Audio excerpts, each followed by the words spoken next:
AC ਹਰਫੀ ਪਹਿਲੀ ਦੇ ਪਹਿਲੇ 3 ਬੰਦ ਪੂਰਨ ਭਗਤ ਦਾ ਜਨਮ ਜਦੋਂ ਹੋਇਆ ਉਸ ਹਵਾਲੇ ਨਾਲ ਨੇ। ਤੇ ਸ਼ੁਰੂ ਕਰਦੇ ਹਾਂ ਜੀ। ਅਲਿਫ ਆਖ ਸਖੀ ਸਿਆਲਕੋਟ ਅੰਦਰ, ਤੇ ਪੂਰਨ ਪੁੱਤ ਸਲਵਾਨ ਨੇ ਜਾਇਆ ਈ। ਤੇ ਜਦੋਂ ਜੰਮਿਆ ਰਾਜੇ ਨੂੰ ਖਬਰ ਹੋਈ, ਸੱਦ ਪੰਡਤਾਂ ਵੈਦ ਪੜ੍ਹਾਇਆ ਈ।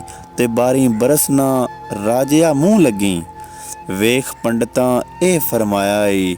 ਤੇ ਕਾਦਰ ਯਾਰ ਮੀਆਂ ਪੂਰਨ ਭਗਤ ਤਾਹੀਂ, ਬਾਪ ਜੰਮਦਿਆਂ ਹੀ ਭੋਰੇ ਪਾਇਆ ਈ। ਤੇ ਬੇਭੇਦ ਉੱਤੇ ਜਿਵੇਂ ਲਿਖਿਆ ਸੀ, ਤਿਵੇਂ ਪੰਡਤਾਂ ਆਖ ਸੁਣਾਈ ਦਿੱਤਾ। ਤੇ ਪੂਰਨ ਇੱਕ ਹਨੇਰਿਓਂ ਨਿਕਲਿਆ ਸੀ, ਦੂਜੀ ਕੋਠੜੀ ਦੇ ਵਿੱਚ ਪਾ ਦਿੱਤਾ। ਤੇ ਸਭ ਗੋਲੀਆਂ ਬਾਂਦੀਆਂ ਦਾਈਆਂ ਨੂੰ 12 ਬਰਸ ਦਾ ਖਰਚਾ ਪਵਾ ਦਿੱਤਾ। ਤੇ ਕਾਦਰ ਯਾਰ ਪੂਰਨ ਭਗਤ ਤਾਹੀਂ, ਬਾਪ ਜੰਮਦਿਆਂ ਕੈਦ ਕਰਾ ਦਿੱਤਾ।